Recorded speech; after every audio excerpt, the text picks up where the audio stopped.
अगर मुस्लिम शासक कभी भारत नहीं आते तो भारत कैसा होता? भारत का इतिहास सदियों से अलग अलग संस्कृतियों और सभ्यताओं के संपर्क में रहा है। लेकिन क्या होता अगर मुस्लिम शासक कभी भारत नहीं आते? आइए इस कल्पना को विस्तार से समझते हैं। मुस्लिम शासन के आगमन के साथ भारत की वास्तुकला और कला में गहरी छाप पड़ी। मुगलों और दिल्ली सल्तनत के शासकों ने भारत में कई भव्य इमारतें बनवाई, जैसे ताजमहल, लाल किला, कुतुब मीनार और फतेहपुर सीकरी।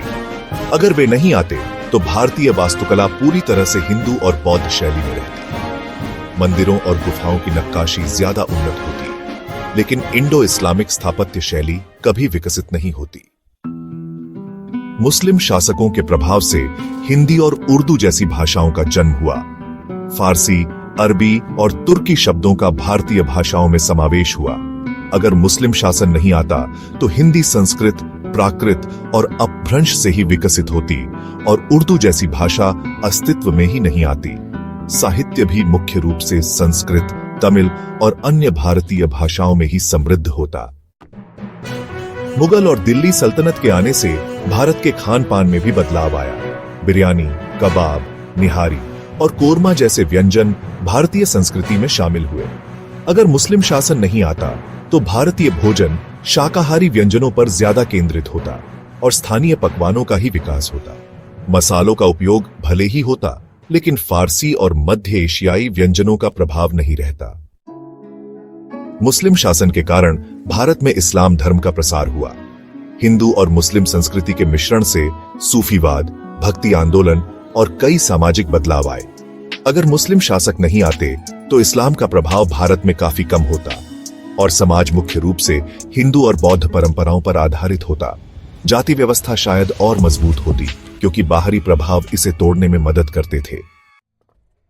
मुगल और दिल्ली सल्तनत के शासन के बिना भारत छोटे छोटे राज्यों में बंटा रहता। मराठा, राजपूत और दक्षिण भारतीय राजवंशों का प्रभाव ज्यादा होता।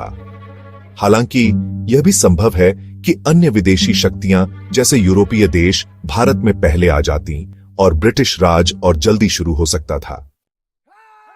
मुस्लिम शासकों ने भारत में व्यापार को बढ़ावा दिया और फारस, अरब और मध्य एशिया के देशों से संबंध स्थापित किए। अगर वे नहीं आते तो भारत का व्यापार दक्षिण पूर्व एशिया और चीन पर ज्यादा निर्भर होता। हो सकता है कि भारतीय वस्त्र उद्योग और मसाला व्यापार का अलग तरीके से विकास होता। अगर मुस्लिम शासक कभी भारत नहीं आते तो भारत की संस्कृति, भाषा, भोजन, राजनीति और समाज बिल्कुल अलग होता।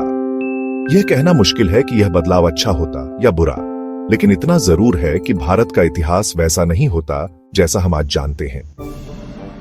अगर मुस्लिम शासक कभी भारत नहीं आते तो भारत कैसा होता?